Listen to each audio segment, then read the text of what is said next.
Welcome back to The Bone Show, where bones reign supreme. You know it. You've heard about it. You've been thinking about it. You've got bones inside you right now. It's anything bones. What's up? We're back. That's the cold open. Yes. In olden days, I met Sophie was only for morbid dreamers, but you're not alone. Bring anything bones. Two goofy gals with deathly interest go on a skeleton inquest in your headphones. Anything bones. Hello.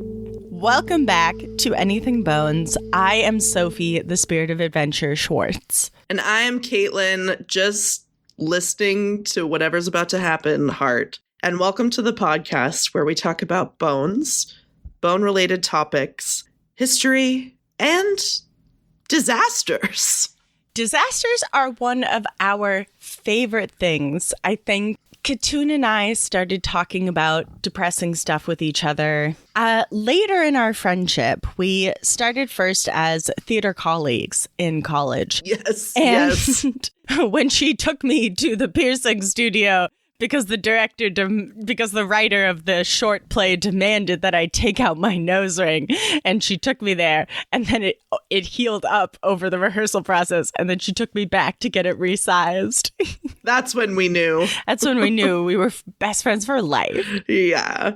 And I also knew that there was no way in hell that was worth it for a student written and directed 10-minute play. Yeah. Thank you. Thank you. I'm sure the nose ring really would have broken the realism of the modern play. Yeah, I hate her. Anyway, little origin story for everybody there. She who must not be named. But I think one of the first things we started speaking to each other about was shipwrecks and the Titanic. Yeah, it comes up more than you'd think. Honestly, talking about it this morning together. Yeah, that's true. On the phone, yeah. I was like, oh, well, I got into a YouTube rabbit hole of watching YouTube videos about abandoned places, which of course led me back to my old favorite, the Titanic. And Classic. And watched a couple episodes about the debris field.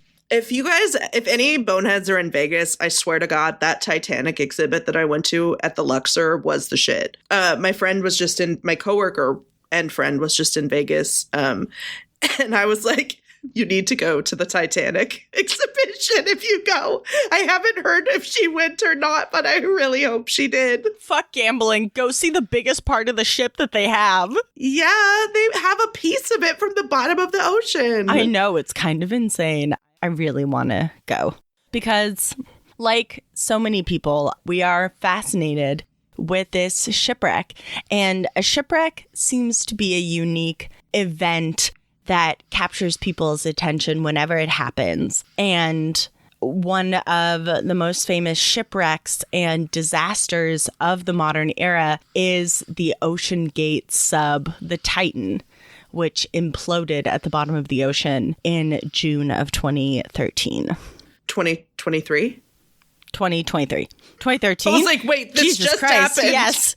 Jesus. In June of 2003. Wait, no. 2023. This does not bode well for reading a long document. It's okay. It's okay. You got this. Leave it in. Leave it in. Yeah, I will. I probably will.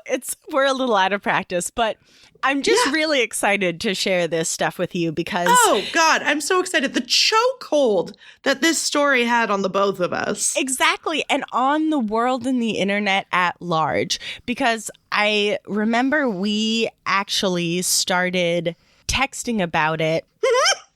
That's right. You have evidence. I do. Let me pull up the evidence. Let me just scroll past all my TikTok videos that I had to download in case they got lost. Oh, yeah. What a relief that didn't happen. Yeah. Stupid TikTok. I know. Somebody said, now, since Trump is the one that, quote unquote, saved TikTok, do I even want it anymore? I've been thinking about deleting it. Okay. Here's what I sent. Oh my God. Okay. June 20th, 2023, 9:57 a.m. I send you a video about the sub. Captioned by me. What? You reply to me, I have been following this obsessively. How do you lose a whole submarine? And I said, dude, I do not know. This is nuts. Yes, it was. It was. We proceeded to send each other video after video through the entire day as TikTokers and internet personality netizens speculated what could be happening. So to refresh the minds of those who do not remember, where the fuck were you? A ocean exploration company called OceanGate had a paid voyage. So there were 3 passengers on this. There were 2 people. There were technically 4. There was Stockton Rush, who was one of the founders of OceanGate, and he was piloting the sub. And then, quote unquote. Yeah, we'll talk about that. And then they had a Titanic expert and 3 paying passengers, which did include one of the passengers' 19-year-old sons. He's the one I feel the worst for in all of this. Yes, absolutely. But this sub was called the Titan, and it was meant to go down to the wreck of the Titanic to explore. And this event, I think, became a lightning rod because it was a ticking time bomb, right? This sub was supposed to return at a certain time, and we'll go over the timeline, and it never did. And so this search for the sub, as soon as it became known to the public about a day after, was gripping people because it was like, would these people survive? Were they already dead? What happened to them? Did they make it to the Titanic? And once people figured out that this sub it not only had people aboard, but that these people were incredibly rich, that sparked an interesting vibe. Yeah, I forgot about that aspect, actually. Yeah, this definitely spawned many jokes of ghostly revenge and the vicious roasting of the sub's controls, which were, of course, an off-brand game controller. Right. As more information came out about this vessel, the more the public became fascinated with what could be happening to it. Oh my God. Yeah, I was convinced that they were sitting in the sub on the floor of the ocean waiting to die. That's what a lot of people were wondering. Or be rescued. And I remember it was like, can they even be rescued? Like, are they just sitting there on the bottom waiting to die? Like, I actually, at the beginning, I didn't think they were already dead. But, eventually, obviously, I was like, oh, of course. But at the beginning, I was convinced that it was like a rescue mission. Yeah, that was the question.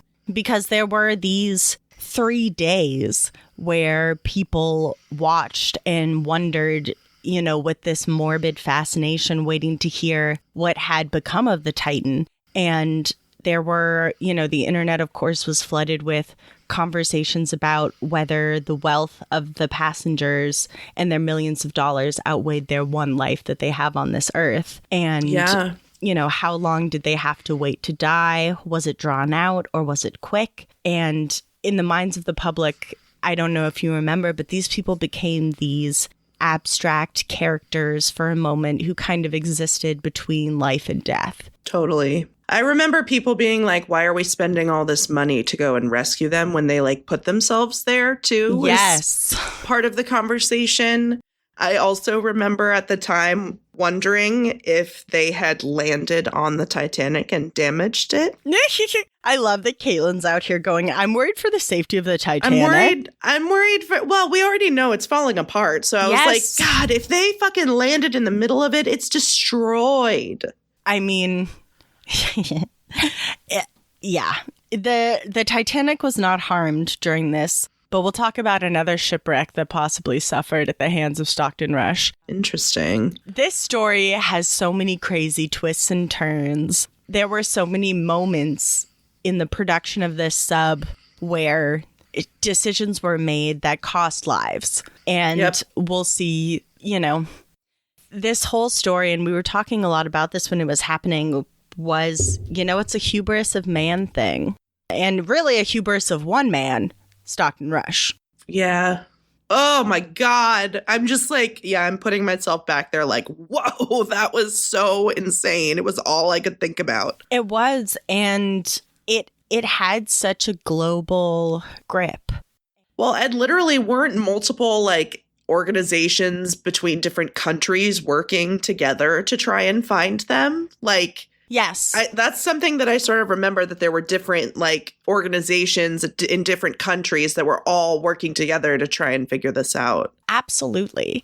And we'll go through some of the rescue efforts at the end. But yes, it was an international rescue effort. And the thing is that, you know, while the world was watching the Titan, we didn't realize we were watching a corpse. Right. That gets me. That's what I find so fascinating about this story, and what I hope we'll discuss later, is that these type of public death events and how they draw the curiosity of the public. And, you know, whether that's right or not is not for us to say, but it's something to wonder about.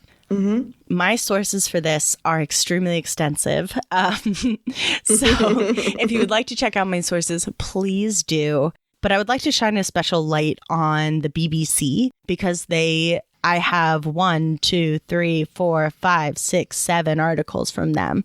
Damn. Yes. And that's just the first part of my sources. So if you're really interested in the OceanGate tragedy, the Titan, like we are, I suggest to go look at those sources and do some further reading for yourself, because there's so much fascinating stuff. But as we've kind of alluded to through this intro, on the 22nd of June, the Titan was launched on the 18th of June. The U.S. Coast Guard announced that a remotely operated vehicle discovered a debris field, and that's not good. Parts of the Titan sub were found about 1,600 feet from the Titanic's bow, and based on the debris, officials believe that the submarine experienced what is called a catastrophic implosion. Associate Professor Eric Fusel, who is the director of the shipbuilding hub at the University of Adelaide in Australia, says that this implosion would have been, quote, a near instantaneous implosion, probably less than 40 milliseconds. You know, I'll say it now, and I remember thinking it then, at least it was quick for them. Yes, thank God. Most experts believe they would not have known it was coming, but we'll have questions about that later. Oh God. But yeah, I mean, and they would have died instantly. It wasn't like they drowned or something. Like, you can't survive, your body can't survive at that depth in the ocean outside of a tank or whatever, right? No. Plus there was an explosion. No, you're experiencing so many pounds of pressure. I don't have that here with me right now, but on the ocean floor, like, it was funny. In one of these Titanic videos, on the ocean floor, like, all these glass bottles full of wine exploded, except for the champagne bottles, because they're already pressurized. Oh. Isn't that interesting? Like when the Titanic sunk? Yes. Interesting. Huh. Let's dive into this. I would love to talk to you about OceanGate, the company. Cool. And its CEO, Stockton Rush. And then we'll go through the Titan timeline and a little bit of the aftermath of that. Okay. So listeners, grab yourself a beverage. Make sure you are sitting with your little feetsies aloft if you can. If you're driving, make sure you're buckled up. I see you. Safety first. Yes, safety first. And let us talk about the toll of adventure. Ooh. So Richard Stockton Rush III okay. was born March 31st, 1962. And I'll call him Stockton Rush because that's what he goes by. But I thought it was funny his name was Richard Stockton Rush III because that is the most rich person's name in the world. Yeah, he sounds like a count. He wishes. He wishes. He wishes he was trying to buy a crumbling estate in Germany. So Stockton Rush was an American businessman who was the co-founder and chief executive officer of OceanGate, which is a deep sea exploration company. Stockton was, of course, born into a wealthy family in San Francisco, and he was the youngest of 5 children born to Richard Stockton Rush Jr. and Ellen. Yeah, no title there. No title for Ellen. As a kid, Stockton wanted to be an astronaut and the first person on Mars, and he had an interest in aviation and aquanautics. So a love of exploring underwater. And there's nothing wrong with that. No, yet. Again, I have lots of love for this little kid who wants to explore. He started scuba diving when he was 12, and he became a commercial pilot at 18, which is pretty impressive. In 1984, Stockton Rush received a Bachelor's of Science in Aerospace Engineering from Princeton. And in 1989, he got his Master's of Business Administration from University of California, Berkeley. So he's hitting these really high-level schools. But he was so well educated. I know. What the fuck? You have everything. Mm-hmm. All the education you could possibly want. Yeah, well, his education ain't the problem. It's another word that starts with E. Ego. Yeah. So he had always had a love of scuba diving. Like I said, he learned when he was little. And he spent a lot of time diving the waters of the Puget Sound. Oh. Ring-a-ding-ding, we're back in Washington. Oh, dear. I didn't know that. That's funny. Mm-hmm. Washington actually shows up a couple times in this story, so... Random. How do we always find these little connections? Because it's all kind of connected. So in 2006, after his first excursion in a submarine in British Columbia, Stockton Rush was like, I want to explore the water even further. Scuba diving is not enough for me. Sure. And he starts considering buying a submarine. I've never thought of scuba diving as a gateway drug. It is to submarines. Apparently. First, you start holding your breath under the water in the pool. Then you get a snorkel. Now you're scuba diving. Now you're taking people to their deaths in a submarine. Fuck. What a leap. What a leap we've made. Oh, well, you can leap a lot if you got a lot of money.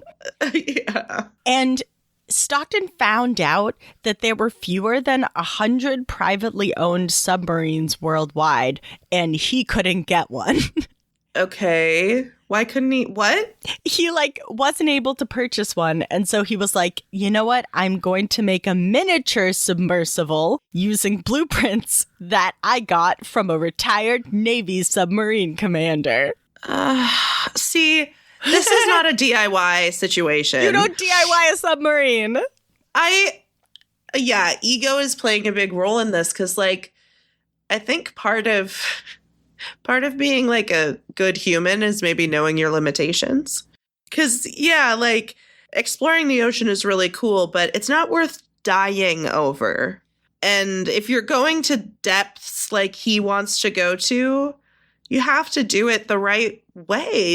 Why is that so weird to understand for him?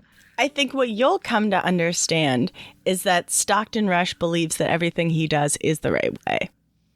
Ugh. Because of his extensive education, because of his extensive resources, he is able to buy his way or finagle his way into being right. And we'll see a lot of that. And yeah, it does have a toll. And we're starting to come into, his dance with exploration and how he takes risks and doesn't calculate for them. So he builds this miniature sub, right? And it's miniature. It's 13 feet long and capable of diving about 33 feet. So not, it's not doing crazy shit yet. That's fine. Leave it at that. Because you can escape from that. Katelyn, he's not going to leave it at that. I think he should. Well, you can tell his ghost that. Yeah, I'm doing it. So after he builds this quote unquote miniature submarine, he is still on the hunt to buy a submarine from someone. And he ends up buying a submarine from the estate of a guy named Steve Fawcett, who died in 2007. And he is interesting because he also died exploring, not underwater. Oh. He's an airplane guy. But my notes say, coincidence. Yeah, interesting side note. Fawcett also died doing millionaire explorer stuff. Also, he was the first person to fly solo nonstop around the world in a balloon. But that's not how he died. Oh my God. Jesus. What the fuck? Anyway, so Stockton Rush refuses to heed the warnings of the explorer that died, whose stuff he's buying. Yeah, the fucking Wizard of Oz. Like, stop. But I also found that so the irony there is just, whoa. It's tasty. Around 2007, Rush began to think about trying to found his own submarine company. He thought that there could be a good market for underwater ocean tourism and that it would be easier and less time-consuming to put people in a sub than to teach them how to scuba dive. So, like, he wants people to experience underwater stuff, and he also thinks that there's a good market for tourism. So he wants people to pay him to take them in submarines. It's giving Jurassic Park vibes. Hear me out. Like, the technology is too quick, too much, but it's all for tourism. It's all for tourism. It's an untapped market. So he's thinking, like, I'm going to take submarines full of people out to the ocean. Yeah. And billionaires are going to pay for these experiences. Okay, I see. I think it was a money-making gimmick and a way to scratch the itch. Katelyn, you're always right that they have their eye on the dollar. Because he then founds OceanGate with his partner, Guillermo Sonlein. He has S-O with the umlaut. Hnlein. But OceanGate is founded in 2009. So Rush says that the goal of the company is to use commercial tourism to fund the development of new deep diving submersibles that would able to further both commercial ventures and mining and resource mitigation. Sure. One of OceanGate's mottos in the beginning was, quote, increasing access to the deep ocean through innovation. Uh-huh. So while performing market research for the company OceanGate, Stockton Rush found out that the private market for underwater exploration had dipped in the public eye due to its reputation for being dangerous. Oh, yeah, no shit. There were also increased regulatory requirements for the operation of tourist submarines, and he believed that these reasons were, quote, understandable but illogical. Uh-huh. And he thought that the actual danger of going in submersibles was less than the perceived danger. Okay, prove it. He was also extremely critical of the Passenger Vessel Safety Act of 1993.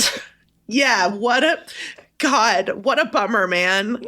Shit. This was a law in the United States which regulated the construction of ocean tourism vessels and prohibited dives below 150 feet. God, I hate safety. Well, Stockton Rush described the law as, quote, needlessly prioritized passenger safety over commercial innovation. That's insane. That's like Dr. Evil. What? I wrote this, to be truthful, a week ago, and I'm just rediscovering some of these tidbits that are insane.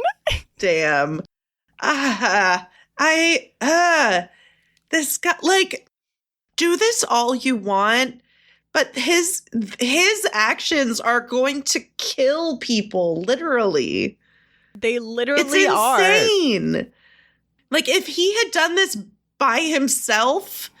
But he charged people money for this. Like, but Katelyn, insane. He's a visionary and a rule breaker, as he described himself. Oh my God. And I feel like, I think he has like a wife and children. So like, I feel bad. Like they did lose like their family member and all this. So I feel bad, but like, oh my God, like somebody needed to check him at some point. And I know a lot of people are going to try, right? Like in the story, but oh my God. Yeah, that's the thing about Stockton Rush is that he does have a family and I feel bad for them. But there's so many times when he looks at laws or regulations or materials that are more safe and he goes, no. It's okay to disagree. It's okay to disagree with people. But like, we got safety laws for a reason. It's for safety. It's like you're going to be you want to be in the ocean where people will die if they're not like in a submarine that's pressurized and like isn't going to just like implode, like literally happened. And it's like, it's so basic that they should want it to be safe. Like, why would anybody want to do this if it wasn't safe? You know, we'll talk about this so many times in the story, but they're, you know, these people like, you know, Fawcett, the guy that we just talked about with the balloon, and like Stockton Rush, and like some, you know, some of these passengers, because one was an explorer. There is, for some people, this insatiable urge to explore. And if you have enough resources, someone like Stockton Rush can have these ideas. And because he is so rich, there are people that are not willing to say no to him. We'll see a lot of this going through. So did he make his own money or did he have like a rich family before this? Rich family. Okay. So diving back in. Yes, please. Yeah, I know we've got a lot to cover. I've got to shut my mouth. No, it's okay. I knew you would have a lot of strong reactions to this, and you're allowed them. In fact, I want them. We're recording a podcast. Did you know that? Oh my God, great. I know. When did that start? So, 2010, the OceanGate company purchases Antipods, which is a certified submersible. And later that year, it was used for OceanGate's very first commercial dive, in which paying customers explored the waters in and around Catalina Island, which is off of California. Antipods was a 5-person vessel with a steel hull. And between 2010 and 2013, the company did 130 estimated dives with Antipods. Okay. So the company's business model was that they would rent out its submersibles to researchers and also take tourists who the company would term as, quote, citizen scientists. Okay. That's very important. Okay. And Rush's partner, Guillermo, who was the other founder of OceanGate, estimated that in 2012, these citizen scientists would pay between $7,500 and $40,000 per person to attend these expeditions. Jesus Christ. How deep were they going? I'm not exactly sure. But no one died at this one, apparently. No. 2013, the company begins to design its own submersibles. Dun, dun, dun. Here we go.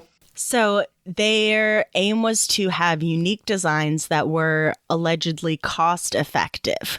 Guillermo, the OceanGate partner, quits the company that year, saying that OceanGate had transitioned from its initial phase to Rush's specialty of engineering. And Guillermo retained a minor stake in the company. So I don't know. Nobody super, like, he says the reason why he left the company and left Stockton Rush in charge of it entirely was that his part of designing the submarines was over and that, you know, he had nothing more left to do with the company. But he does seem like perhaps him and Stockton Rush didn't get along or see eye to eye or have the same goal for the company. Sure, could be. Could be. Speculation, all speculation, allegedly. So continuing in 2013, work begins on the submersible Cyclops 1, and it debuts 2 years later, and it can go to depths of 1,640 feet. So it's pretty deep.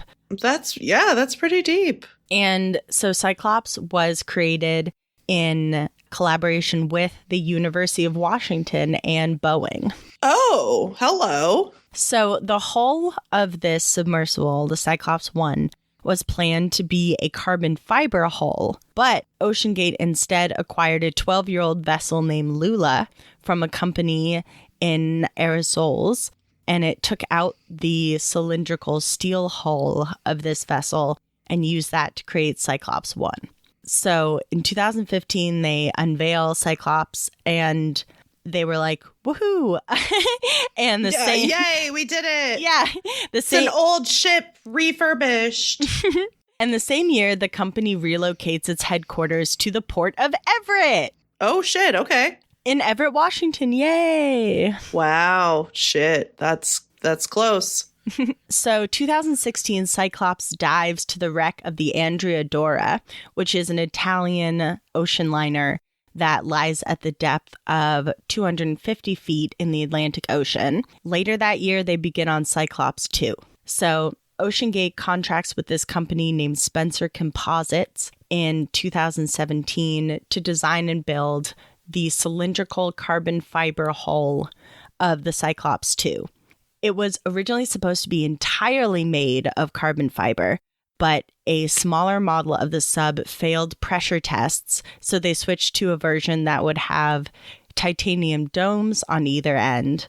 But when they built this prototype, the hull also failed. Oh, classic, yeah. So they took parts from this, built a new hull, creating their final version of what would become the Titan. Oh, God. Okay. Spooky. And the Titan would be headed to the Titanic in 2021, 22, and 23. Woof. That's a big leap from 1,600. How deep is the Titanic again? 12,500 feet. That's a huge leap. Yeah. From 1,600 feet to 12,000 feet? Oh my God. Yeah, I think you need to move at a slower pace. So now we've got the Titan on the map. Jesus. We're up to what, like 2016, 2017? We're going to be in 2018 right now. Okay. And the Cyclops 2, which is renamed the Titan. Oh, classy.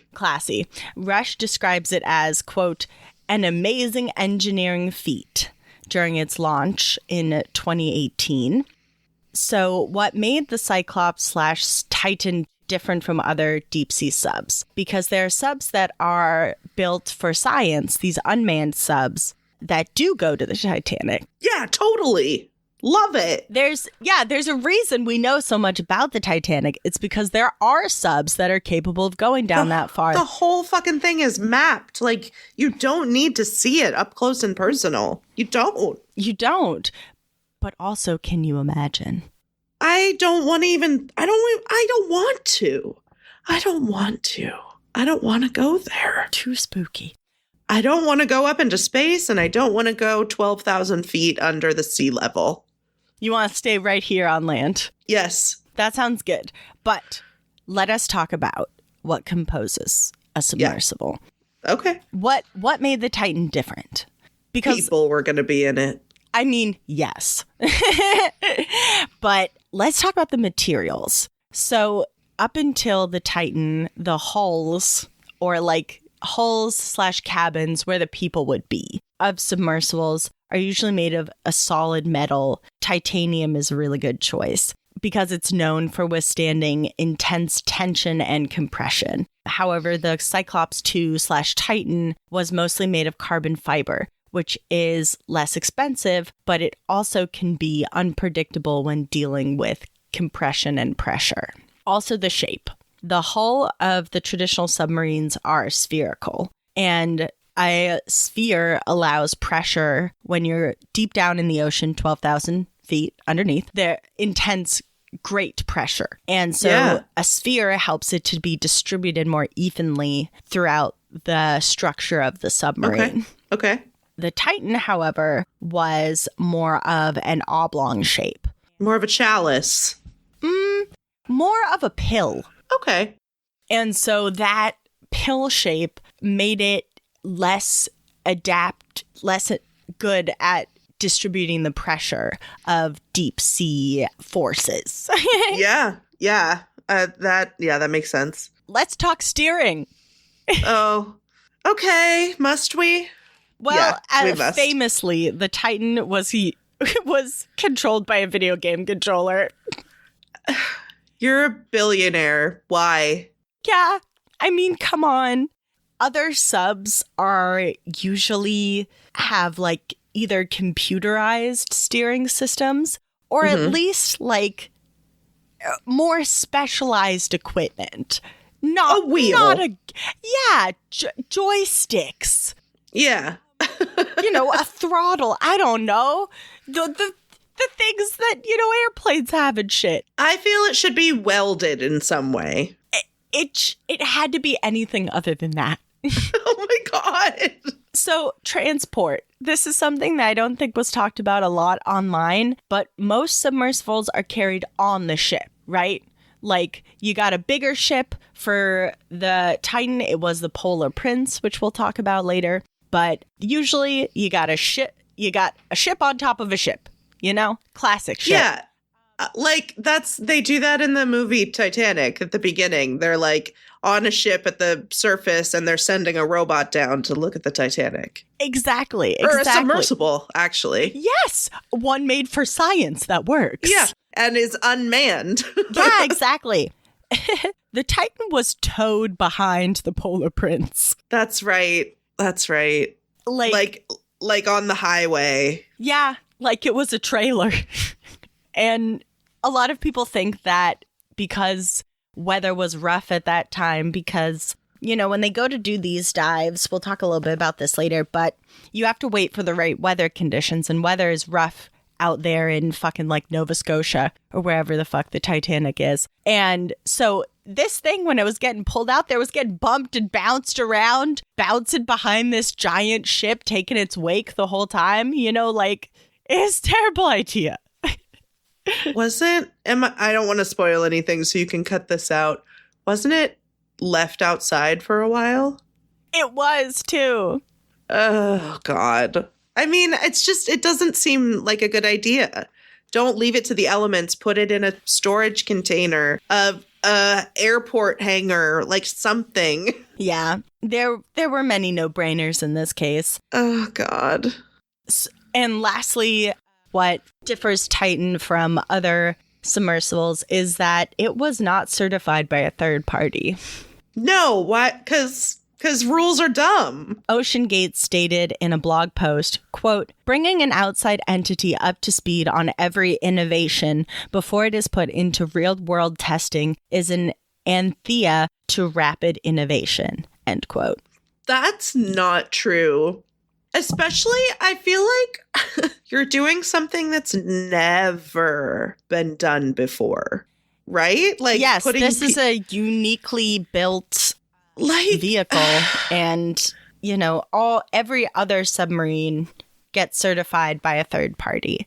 And it's giving no lifeboats on the actual Titanic. That's what it's giving. Yeah, it's giving make everything out of asbestos and lick it all. Why would we have regulations? We're so cool and rich. That's literally the attitude that got the Titanic at the bottom of the ocean. Right. Well, it's all about innovation, Katelyn. If they had to tell someone everything about their sub, that person would have to know everything about their sub. It would take a long time. And, I don't think they would understand our innovations. No, they would never understand. It's never been done. And I need to start charging $100,000 for voyages immediately. Because of the innovation. Yeah, look at how innovative it is. Nobody's testing it. Nobody cares. We're going to go see a ship that's there because some dude said we don't need lifeboats or to train the staff. Jeez. Titanic was also just such a wreck. Anyway, listen to our Titanic episode if you haven't heard it. So back to the Titan. So even with all these risks masquerading as innovation, they went on to test the sub. Yeah, good. So testing of the Titan was rocky, and many in the company had concerns about its safety. Aw, that's cute that they were worried. It's okay, though. Why Don't be worry. worried? Why would you care? It's only going 12,000 feet down. Richard Stockton Rush III is on it. Yeah, he loves exploration. He loves to be different. So let him. Go off, king. Well, one king that didn't want to let him go off was David Lockridge. He was one of as many as 10 former OceanGate employees who would testify in the Coast Guard's Marine Board of Investigations hearing regarding OceanGate. So we like him. We like him. He tried. He tried. He told the U.S. Coast Guard that, quote, the whole idea of OceanGate was to make money, end quote. Yeah, I feel that in every bit of this. Lockridge also said that the company and its CEO were arrogant and that they were... No, that's really harsh. And that they refused to work with experts at the University of Washington to develop the Titan and opted to do all of the engineering in-house. They had this contract to work with the University of Washington on the engineering, but they just said, no, we don't want to work with them. We know better. We'll do it all ourselves. Yeah. David Lockridge was in charge of marine operations at OceanGate until being fired in 2018. And when he was being interviewed by the U.S. Coast Guard for the hearing about the Titan, he told them a story about going in the Titan to the Andrea shipwreck in 2016, which is off the Massachusetts coast. And David Lockridge said that he watched as Mr. Rush haphazardly deployed the submersible, and he ignored Mr. Lockridge's warnings to keep his distance from the shipwreck that was about 250 feet under the Atlantic Ocean. Mr. Rush, quote, smashed straight down, unquote, okay, when he landed the vehicle. And David Lockridge said that he turned it around and, quote, basically drove it full speed into the shipwreck, jamming the submersible underneath. What the fuck? So just to recap, David Lockridge is in the submersible with Stockton Rush and passengers. They're going to the Andrea. They smash down right on the seafloor. Then he turns the sub around and shoots straight into the wreckage, getting the sub stuck like underneath a bit of the wreckage. Jesus. Oh my God. He crashed the sub into a shipwreck. Like, no. No. I wouldn't get in a car with this motherfucker. So while they're down there, so they've just crashed into the Andrea, Mr. Rush flew into a panic, and David Lockridge said to him, like, was asking him if there was enough life support on board and how quickly, like, a rescue team could arrive. So David Lockridge is an experienced pilot of submersibles, and he was head of, like, the marine operations at OceanGate. So obviously Stockton Rush thought he was good at piloting submersibles. Rush wouldn't let him take the controls when they were stuck down there. Oh, yeah, because why would that be good at all? Oh my God. Quote, every time I went to take the controller from him, he pushed it farther and farther behind him. Like a little kid, like hiding it from. Oh my God. He's like, no, you can't have it. No. It's mine. It's mine. finally, one of the actual passengers who paid money to be in this submarine, like, yelled at Stockton Rush to give the controller over to Mr. Lockridge. And he finally did, but he actually threw the controller at Mr. Lockridge. He didn't, like, hand it to him, but he just, like, threw it and hit him in the head, Katelyn. He's having a tantrum. Meanwhile, they're 250 feet under the ocean. They're not going to be okay if something happens down there. We'd like to preserve the shipwreck that we're trying to visit, I guess. What? Wild. I still can't get over this. You don't know that something's going to, like, smack and move the whole ship when you throw that at them? Like, that's really careless.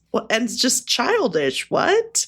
I still can't believe he threw the controller at the guy's head. It's insane. That's ridiculous. It's toddler tantrum behavior. And, you know, poor David Lockridge, he tried.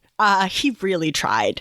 He was called to a meeting in January of 2018, and he had made a report, a, quote, quality inspection report, which revealed several really serious problems with the sub. Yeah. And these concerns included the poor quality of the sub's hull, which, of course, was carbon fiber.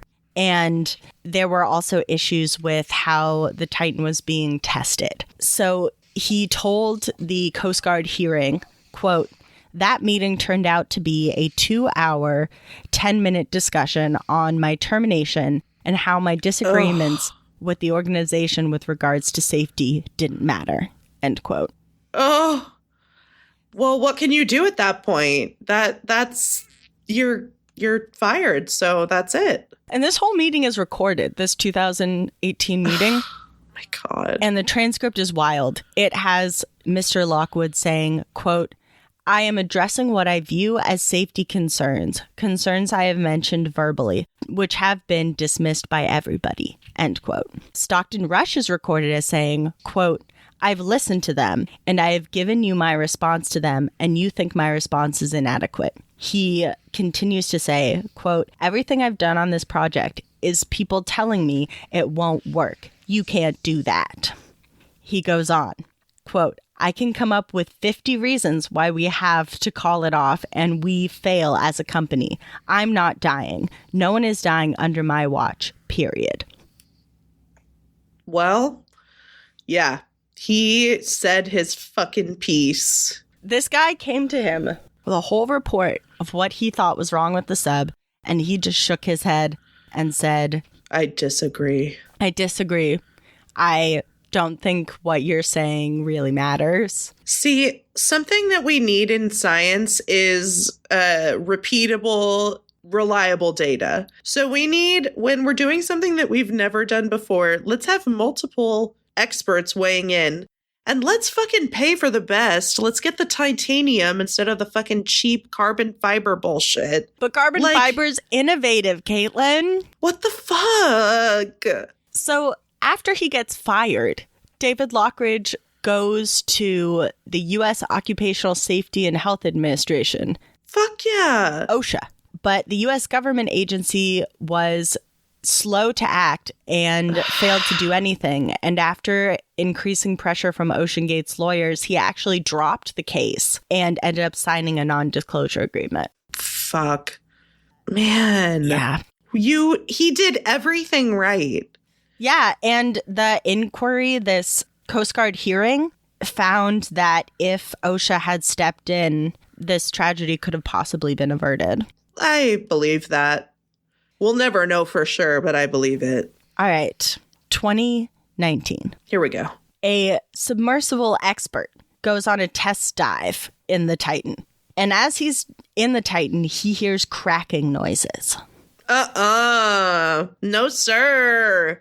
In an email to Stockton Rush, he expresses his concerns, saying, quote, "An area of the hull is breaking down," end quote. Yeah, we don't need to worry about that. He notifies Stockton Rush, and Rush does one of the first sensible things I've ever heard him do. He calls off the rest of the dives for the whole year.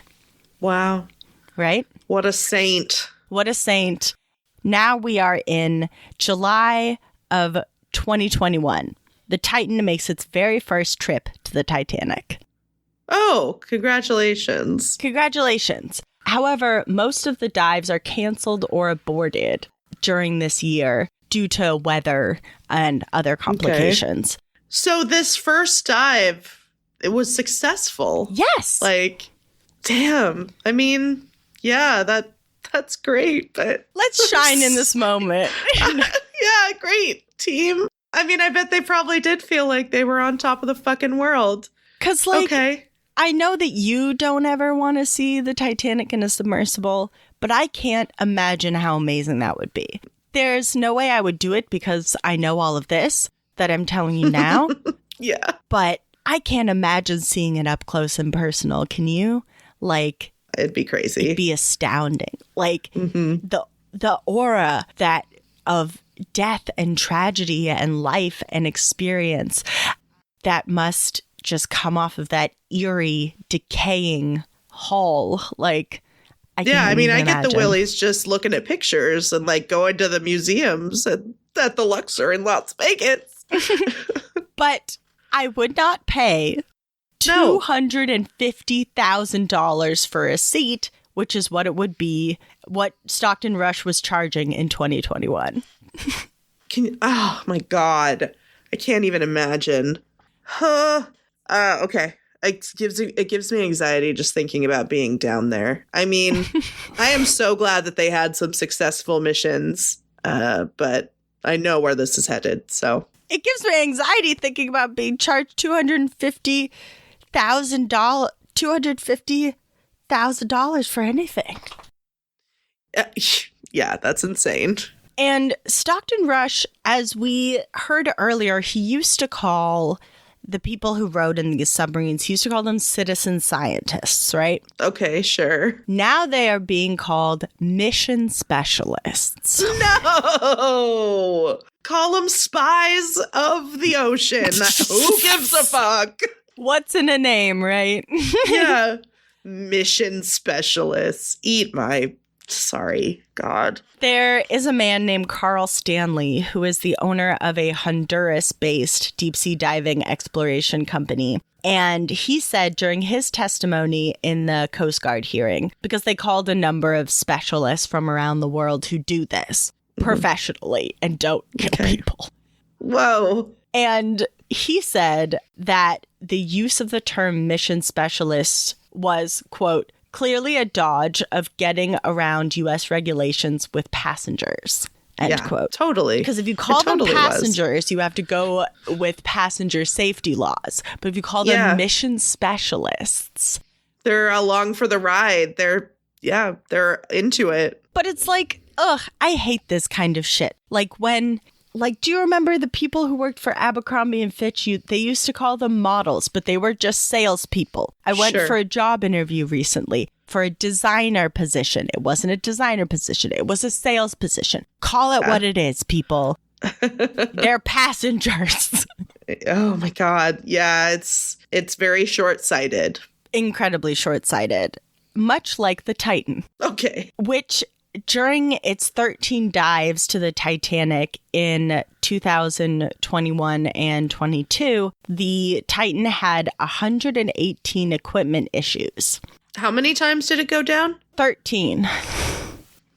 And 118 equipment issues. This included batteries dying, which left passengers stuck inside for 27 hours. Oh, the poop corner must have been really smelly by then. Oh, God, I didn't even think of that, Caitlin. Sorry. It's okay, but... You might want to cut that out. That's gross. No, I'm leaving it in. Another thing that happened was one of the domes popped off. That's not good. Like the domes on either side of the submersible, like the ends of the pill. Yeah. They were, like, after one of the dives, they were, like, taking it back down onto the platform, and quote, the force of the platform of the sub hitting the deck, it basically sheared off several bolts and they shot off like bullets and the titanium dome fell off, end quote. Can you imagine? You just You just paid a bunch of money and you just went down in a little pill to look at the Titanic. And then you come up and the bottom of the submersible pops off. I would be thanking my lucky stars that I was still alive.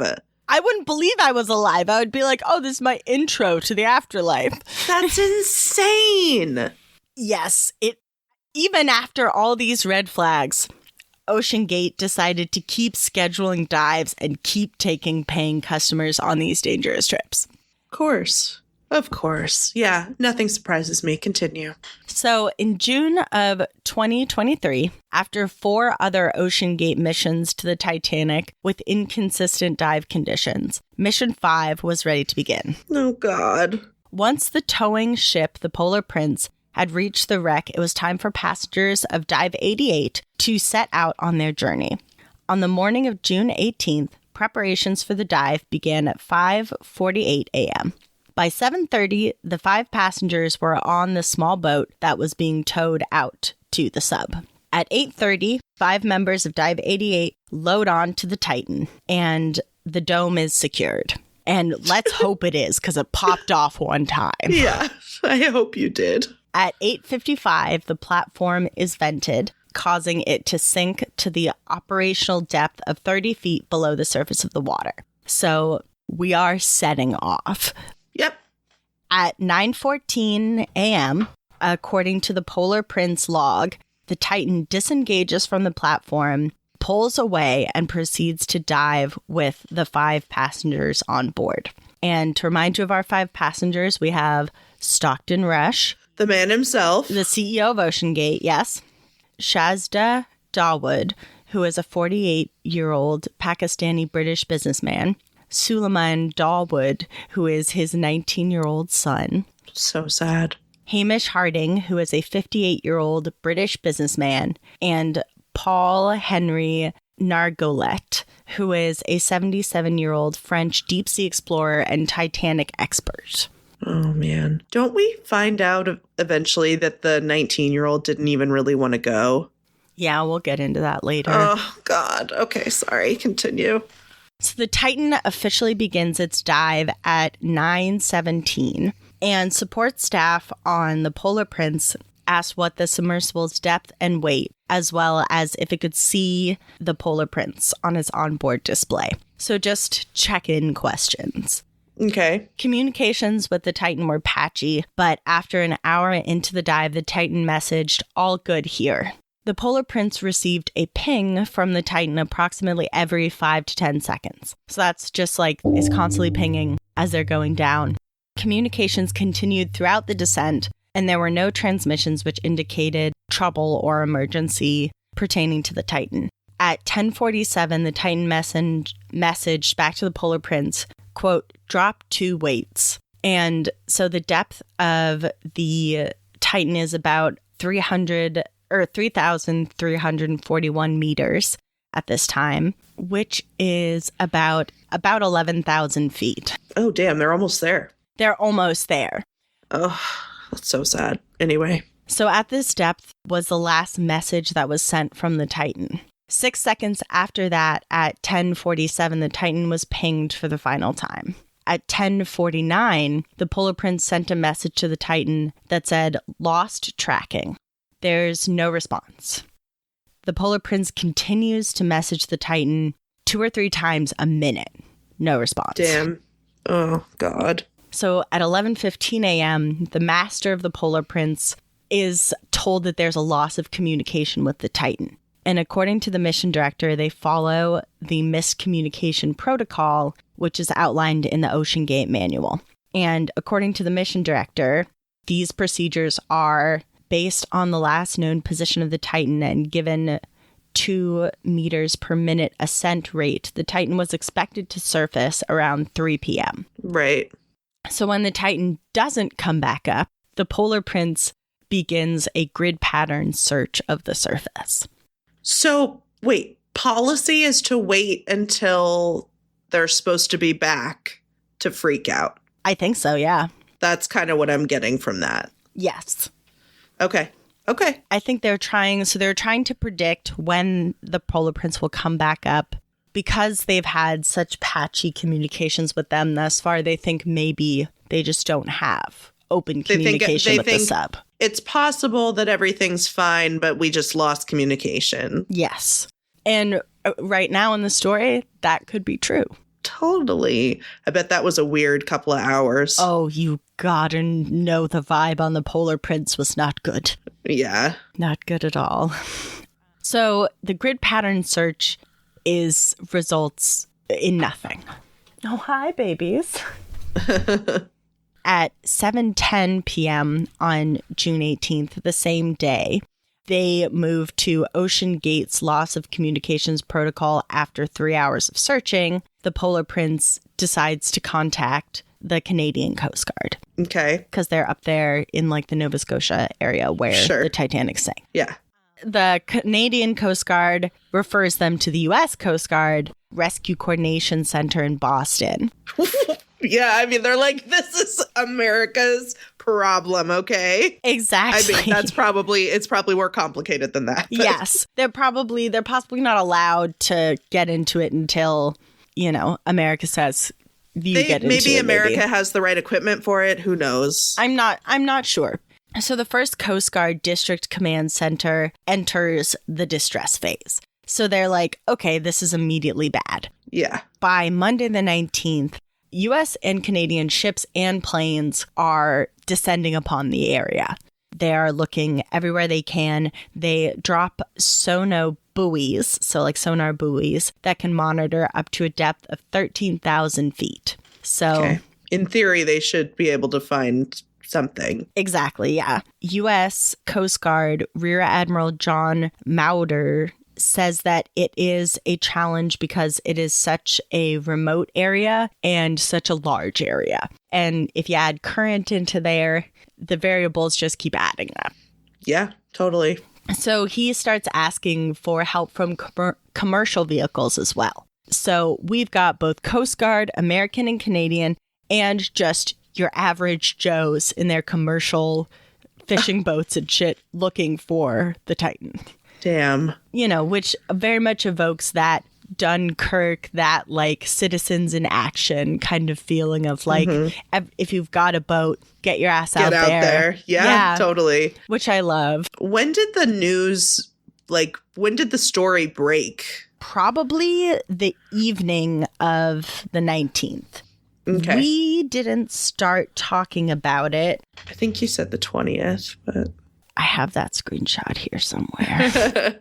We started talking about it, on the morning of the 20th. Okay. We are on day of the 19th. Officials are saying that if the submersible is still intact, they have between 70 to 96 hours of oxygen. That's right. So during the day on the 20th, we start getting sounds detected over several hours by the Canadian Lockheed P-3 Orion aircraft, which has gear that is able to trace submarines. CNN and Rolling Stone report this as banging sounds at 30-minute intervals. So I remember when that was out, that was scary. Yeah. People thinking that they were trapped in there and that they were banging for help. Yeah. Distress call. Yeah. So now we are on to Wednesday, the 21st. Okay. The U.S. Coast Guard, U.S. Navy, Canadian Coast Guard, and OceanGate construct a unified command system. So now we're all working together instead of just searching independently. Nice. By 2 a.m. Eastern Time, U.S. Coast Guard confirms Canadian P-3 aircraft detecting underwater noises. It says remotely operated vehicle searches are directed to the area of the sounds, and then that data is sent back to the U.S. Navy. Okay. So, middle of the day, Wednesday, the 21st. The U.S. Coast Guard says that they hear more underwater noises, and the search area had increased to, quote, 2 times the size of Connecticut. Great. That's comforting. What were those banging sounds, by the way? Like, we'll never know. They were determined to just be ocean noises. Just you know, So rocks and maybe whales or something. Yeah, it was whales. Shit. Just two whales banging together. Two whales touching fins. They were doing the humpback, if you know what I mean. Oh boy. Oh, the boy. giant squid slamming into the ocean floor. Jesus, we're about to get to like this most serious part of this. Okay, all right. I'll be good. I mean, I am part of it. I lead it on. Thursday, June 22nd. So it's been 3-4 days since the sub has gone missing. The rough deadline for when the oxygen inside the sub will run out passes. Mm-hmm. And this was something that was a big milestone for a lot of people. I remember there were a lot of videos on that because it was really a dock on people's hope that they would find the sub or that they would find any people alive in the sub. Yeah, that was when it was like, okay, this is no longer a rescue mission. Yeah, this is a recovery mission. Yes. And that was confirmed around 2 p.m. on the 22nd when a debris field was found near the wreckage of the Titanic in the North Atlantic with pieces of the Titan's submersible. Yeah, okay. And this was found by a remotely operated vehicle. Yep, good. No one else needed to die. Exactly. At 3 p.m., the debris was found to be consistent with a loss of pressure in the chamber, which led to an implosion, and that there were no survivors. Yeah, yep. On June 23rd, the Coast Guard convenes a board of marine investigation to determine what happened to the Titan. On June 28th, the wreckage of the Titan is brought to St. John's. And on July 2nd, OceanGate announces that it will be ending all of its operations. Oh, no, that's crazy. You did so good. Currently, the company has no staff, but they do have a lawyer. Yeah. That represented them. Is it like them, the estate of who's paying for that? Is it like Stockton Rush's estate? Probably. Or, you know, or that's his interesting. family. I don't know. Yeah. Yeah. Huh. I don't know if OceanGate was ever profitable as a company. Yeah. I don't know. As we spoke about in the very beginning of this episode, the Titan suffered what is called a catastrophic implosion, and that killed all of the passengers and the pilot probably instantly.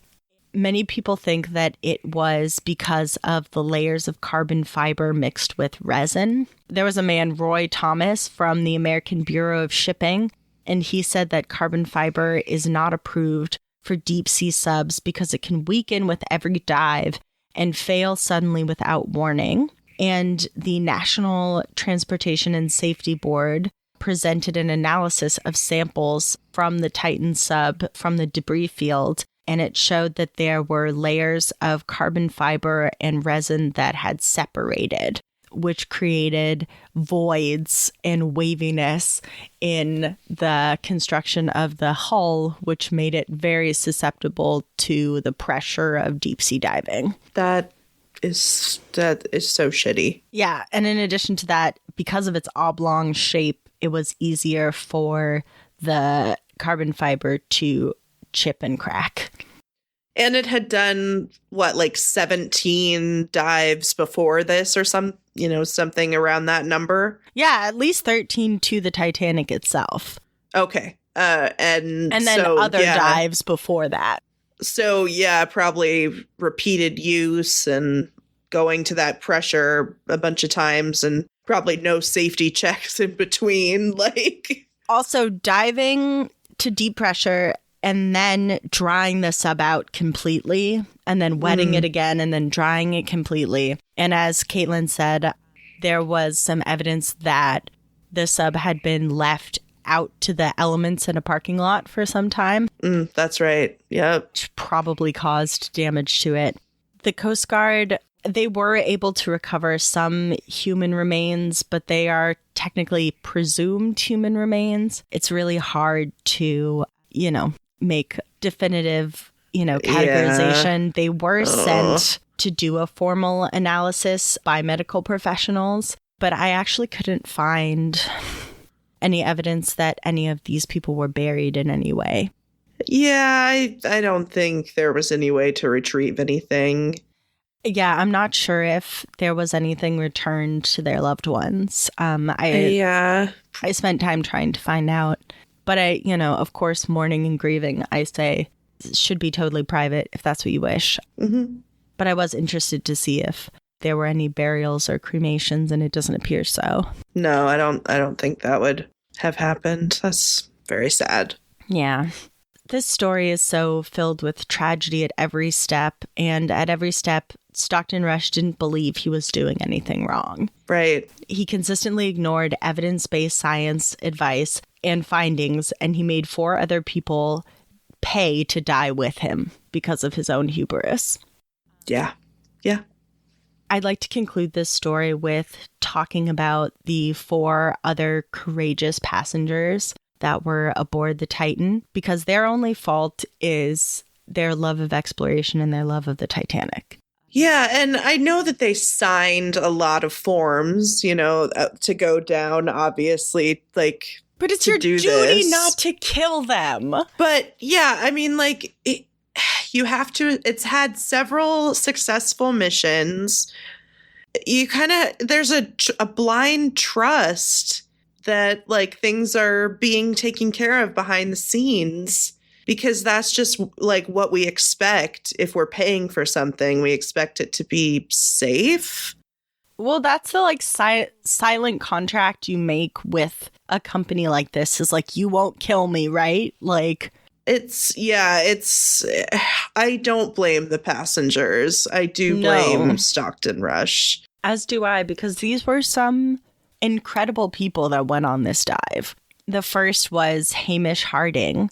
He's an amazing explorer. He actually circumnavigated the Earth in 2019, and in 2021, he made a dive to the deepest point on Earth, the Challenger Deep in the Mariana Trench. Yeah, no, thank you. Yeah, and he traveled into space aboard Blue Origin's New Shepard. So the man has been into space and to the deepest point of the ocean. Yeah, I mean, there's that's really cool. I can't say that I, like, admire that necessarily, because I would never want to do that. But it's very cool. Like, I mean, objectively, it's incredibly cool. You're very cool. brave to do that, or potentially a little bit, like, wild. Wild, I think, is a good description for him. And he had a love of the wild, because he also helped with the reintroduction of cheetahs from Namibia into India. Well, that's great. Yeah. The man has also been to the South Pole a number of times. He was also a loving husband to his wife, and he had 2 sons who revered him deeply. A statement from his family said, quote, "He was a passionate explorer, whatever the terrain, who lived his life for his family, his business, and for the next adventure. What he achieved in his lifetime was truly remarkable, and if we can take any small consolation from this tragedy, it is that we lost him doing what he loved." That's very nicely said. Yeah. It's a silver linings way to look at it. Yeah. But his passion truly was to go to the most extreme places in the world and see them firsthand, which is incredibly admirable. It actually makes it even more sad that they never actually saw the Titanic. I know. Right? Like, They were almost there, but I don't think they made it there. I don't think they'd be able to see it yet. It's not going to get any easier. No. Because next we have a father and son. Yeah. Shahazda and Suleiman Dawood. Shahazda Dawood was vice chairman of Engro Corporation Limited, which had a big business headquarters in Karachi, Pakistan. And Suleiman, of course, was his son. They were British citizens. Shahazda was a loving husband and a father of 2, and he loved photography, gardening, of course, exploring natural habitats and spending time with his family. His son was a university student who was passionate about science fiction writing. Oh. His uncle said that Suleiman was, quote, terrified to go on the trip, but wanted to please his father. Oh, God. Another one of his family members was quoted as saying, quote, he was so filled with humbleness and gratitude. I think it is sad, but so also amazing that his death also brought the world together, and I thank him for it. Very sweet. Yeah. And of course, the last passenger we have to talk about is Paul Henry Nargalet. He was a diver, Titanic researcher. He was the director of underwater research at the RMS Titanic, Inc. He led 6 expeditions to the Titanic site.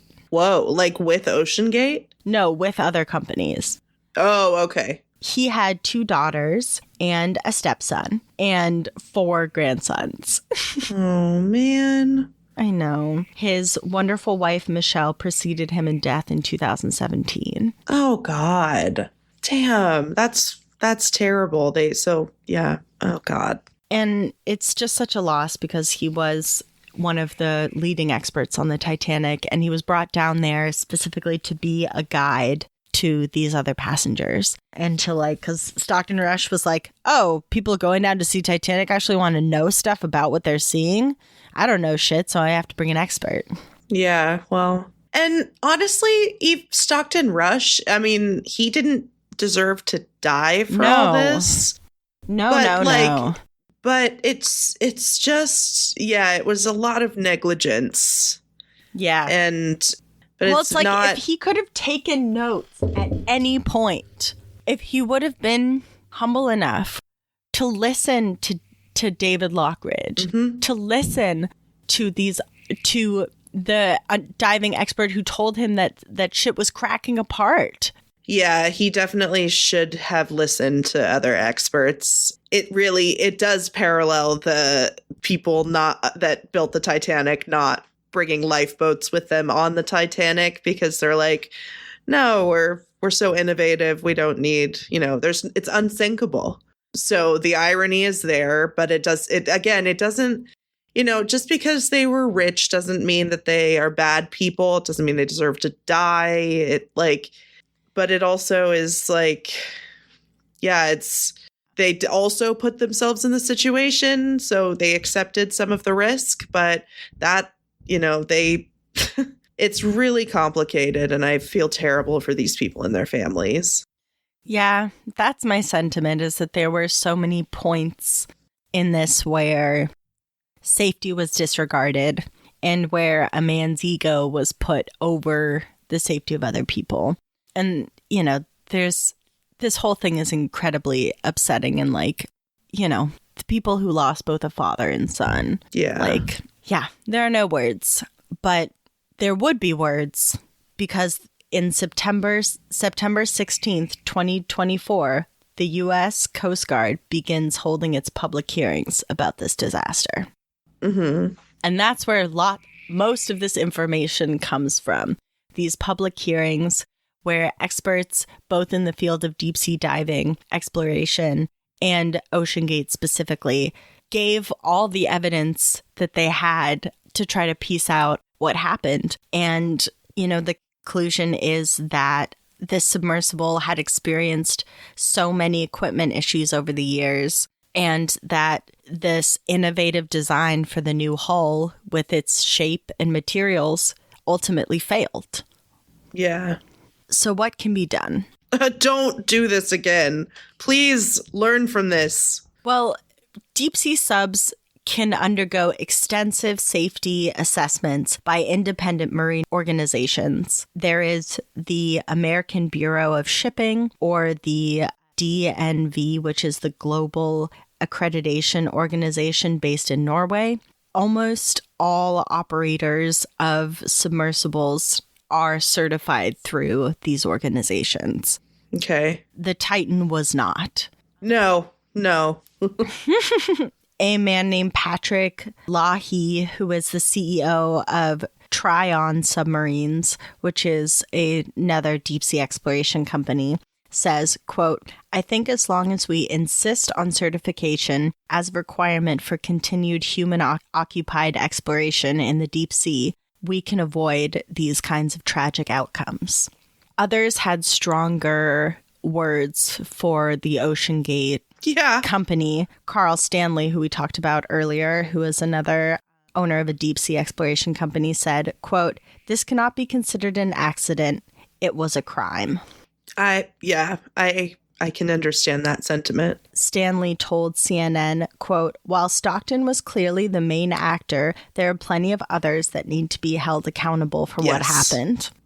Definitely. So it's hard to say, like, if you were to bring this in a court of law, would this be manslaughter? Would this be murder? Yeah, hard to say. It's hard to say, but, you know, it's through these hearings, many people were held responsible in the public eye. No charges have been filed yet, but I know that there are many lawsuits. I bet. It's negligence. It's just like what kind of negligence causing bodily harm. I don't know. It's not like negligent homicide. Maybe, yeah. I could see that. I think we'll see a lot of lawsuits about this over the years. Yeah, and we'll see if any criminal charges are filed. But that is what I have for you on the OceanGate Titan disaster. Yes. Jesus. You did a lot of research. I'm very impressed.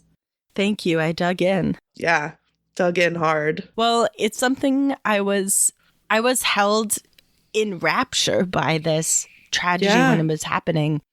And it feels gross and icky to say that something like this is fascinating and to say that, like, you know, that looking into this was interesting. Yeah. But it was an event that happened so publicly.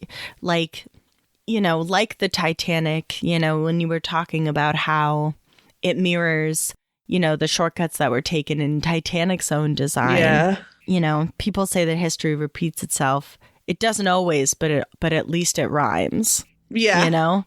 Totally. Like, it feels so similar to the original event, and the way that the tragedy of a shipwreck or of a submersible accident like this, where it's in a place and in a way that is untouchable by the rest of the world, yet we're witnessing it unfold. Yeah.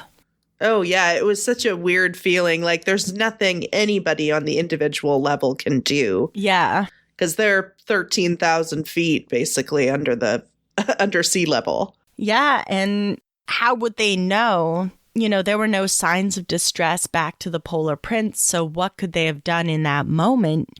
You know, they could have tried to launch rescue vehicles, but I don't think they had them. I wouldn't be surprised. Dive teams to get them, like these protocols, you know, to wait till they come back. Yeah. You know, is it changing these protocols? Is it making mandatory protocols throughout all submarine diving that, you know, at this hour mark, if you haven't heard of them, you got to send someone down? You know, I'm not here with the answers, but I just know that what I found was so much ignorance to the caution of others. And I feel like as technology advances in this field, we also need to be aware of guidelines and like safety, and learning from this tragedy is the only way to move forward for sure. Yeah. Well, thank you so much for sitting and going through this line by line with me. Oh, thank you for sharing. I'm excited for our listeners to get the deep dive. We're back, baby. We're back. And if you have any suggestions of stories you'd like to hear, please let us know on Instagram, Anything Bones Podcast. You can also visit our website. Yep, anythingbonespodcast.squarespace.com. It's going to have those sources if you're really wanting to read more about this topic. Yes. And there's, oh my God, I didn't even tell you that I found the fucking PowerPoint from the hearing online. Oh my God. Like, that's where so much of this is like from the direct like PowerPoint that was presented at the hearing. Jesus. That's cool that that's public record. Yeah. That's good. Yeah, I'll send it to you if you want to look through it. Okay. But yes, please look at the sources if you want to do some further reading. And thank you so much for listening this week, our sweet listeners.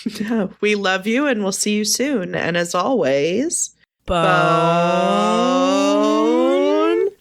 voyage. Thanks for listening to Anything Bones. Follow us on Instagram or Facebook at Anything Bones Podcast, or email us at anythingbonespodcast@gmail.com. Thank you to Nick Kruger for our spooky music and Stephen Vetteroff At Chubby Scrubby on Twitter, for our jazzy vocals, and thank you to Camilla Franklin at Camilla Strader on Instagram. for our beautiful bony artwork. Please rate, review, and subscribe.